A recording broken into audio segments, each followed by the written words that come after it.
Good morning students. आज हम exercise 10.3 करने जा रहे हैं। 10.3 का फर्स्ट सम आ रहा है। Area of rectangular garden 50 metre long is 300 metre square. Find width की ब्रेड्थ निकालनी है। लेंथ आपको गिवन है।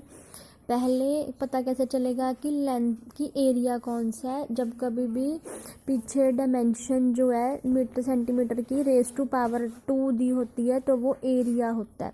तो हमें ये एरिया गिवन है, ये है 300 मीटर स्क्वायर, लेंथ 50 मीटर है और ब्रेड्थ फाइंड करनी है।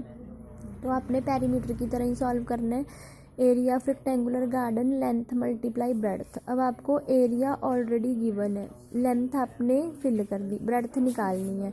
अब आपको पता है कि मल्टीप्लाई जो है जब इक्वल टू को क्रॉस करता है तो वो डिवाइड में चेंज हो जाता है। तो अब 300 को 50 से डिवाइड किया तो इसका आंसर 6 आ गया। नेक्स्ट है what is the cost of tiling rectangular plot of land 500 metre long 200 metre wide at the rate of ₹8 per 100 square metre. कि एक रेक्टेंगुलर प्लॉट है, उसके बीच में हमने टाइलें लगानी है। तो आपको टाइल की लेंथ और ब्रेड्थ गिवन है और उन्होंने बोला है कि अगर 100 मीटर स्क्वायर में जितनी भी टाइलें लगेंगी उसका 8 रुपये कॉस्ट आएगी। पहले हमने क्या करना है, पहले हमने एरिया निकालना है प्लॉट का। तो पहले एरिया निकाल लिया, लेंथ इंटू ब्रेड्थ करके ये आ गया।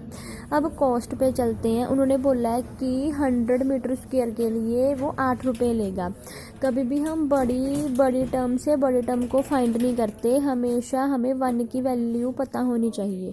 तो 100 मीटर स्क्वायर से मैंने पहले 1 मीटर स्क्वायर की वैल्यू निकाली है।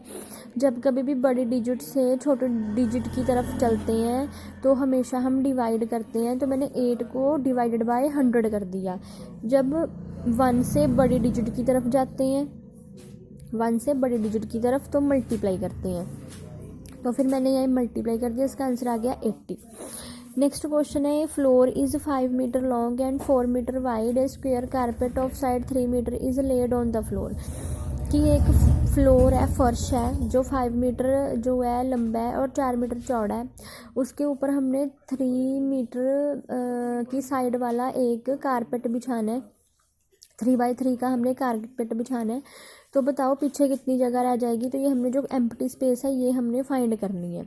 तो पहले एरिया ऑफ रेक्टेंगल लगा दो, लेंथ मल्टीप्लाई ब्रेड्थ। फिर एरिया ऑफ स्क्वायर लगा दो, साइड मल्टीप्लाई साइड। अब सारे में से अगर कारपेट ने जितना एरिया कवर किया उसे अगर हम बाहर निकाल दें तो जो पीछे बचा वो क्या होगा हमारे पास कि floor that is not carpeted, जिसके ऊपर क्या है, कारपेट नहीं है। नेक्स्ट क्वेश्चन है 5 square flower bed each side 1 metre are dug on piece of land. Square flower bed का मतलब है कि एक रेक्टेंगुलर प्लॉट है, उसमें हमने 5 क्यारियाँ बनानी है फूलों की। तो उन्होंने कहा है कि एक क्यारी जो है वो 1 बाय 1 की है। तो ऐसी उन्होंने 5 क्यारियाँ बनानी है, 5 क्यारियाँ खोदनी है। आप बताओ कि क्यारियाँ खोदने के बाद कितनी जगह पीछे रह जाएगी। तो इट मीन्स कि पहले तो एरिया ऑफ रेक्टेंगल निकाल लो इस सारे का, फिर एरिया ऑफ स्क्वायर निकाल लो एक का। अब अगर एक का पता चल जाएगा तो कितने हैं, जब एक से हम बड़ी की तरफ मूव ऑन कर सकते हैं। तो ये 1 2 3 4 5 है। 5 हमारे पास फ्लावर बेड है तो मल्टीप्लाई विद 5 कर दो। तो पहले एरिया ऑफ रेक्टेंगल निकाल लिया, फिर एरिया ऑफ फ्लावर बेड निकाल लिया, फिर area acquire by 1 flower bed कितने, फिर area acquire by 5 flower bed कितने।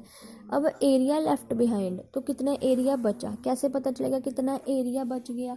सारे में से इन्हें निकाल दो, जो पीछे रह जाएगा वो क्या होगा हमारे पास, एरिया ऑफ रिमेनिंग लैंड। ठीक है। तो आई होप आपको ये जो क्वेश्चन है वो क्लियर हो गए होंगे। अगर फिर भी किसी को कोई क्वेरी है तो वो पूछ सकता है। Thank you.